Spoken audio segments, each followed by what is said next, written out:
तर आज आपण खाणार आहोत ब्रह्मदेशातल्या नूडल्स. त्यांना खावसोई असं म्हणतात. आणि हे त्याचं पाकिट आहे. हे पॅकिंग बघा, 2 नूडल्स इथेच अडकलेत. तर हे मी प्लास्टिक त्याचं काढून टाकलंय आणि ह्या त्या 2 नूडल्स अडकलेल्या. तर हे आहे khao suey noodles with power of goodness आणि काय from Burma to Bharat with love. आणि हे वाव मोमोज वाले आहेत ना, त्यांचं हे दिसतंय का बघा. हा, वाव मोमोज दिसतंय ना. आणि ह्याच्यात ना 4 कॉम्पोनंट आहेत आतमध्ये: नूडल्स, सीझनिंग, गार्निशिंग आणि चिली ऑइल. आणि हे 145 रुपयांना आहे. आणि हे आतमध्ये असे 3 पॅकेट दिसत आहेत आपल्याला. एक खाली गेलाय आणि चमचा पण दिलाय त्यांनी, तो त्यांनी लिहिला नाहीये. 7 मिनिटं ठेवायचं आहे हे गरम पाणी टाकून. मागे आपण कोरियन नूडल्स खाल्ल्या होत्या, त्या आपल्याला 3च मिनिटं ठेवायच्या होत्या, या 7 मिनिटं ठेवायच्या.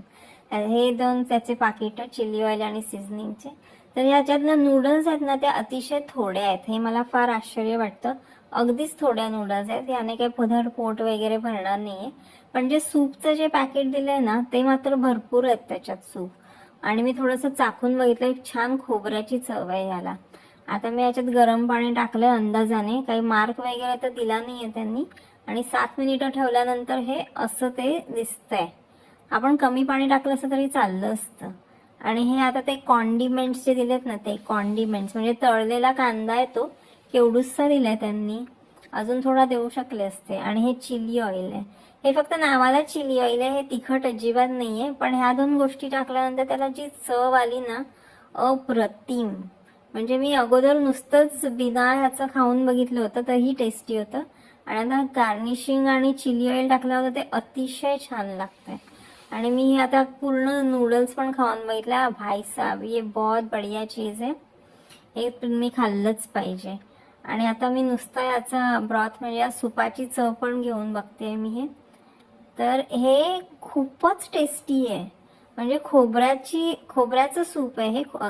मिल्क काय म्हणतात त्याला, कोकोनट मिल्कचं सूप आहे हे. खोबऱ्याचं नाही म्हणता ना, कोकोनट मिल्कचं सूप आहे हे.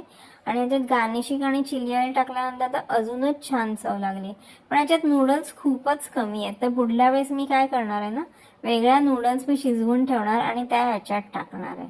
आणि पाणी पण थोडं कमी टाकणार मी पुढल्या वेळेस. तर आता ह्या माझ्या नूडल्स खाऊन संपलेल्या आहेत आणि तरीही एवढं हे सूप उरलेलं आहे. आता मी हे नुसतंच पिणार आहे, पण पुढल्या वेळेस मी नक्कीच जास्तीचे नूडल्स टाकणार. आणि हे मी पूर्ण रेकमेंड करते. हे अतिशय टेस्टी आहे. तुम्ही नक्कीच खाऊन बघायला हवं हे. आणि हा काही स्पॉन्सर्ड व्हिडिओ नाही, हे मी माझ्या पैशाने आणलेला आहे.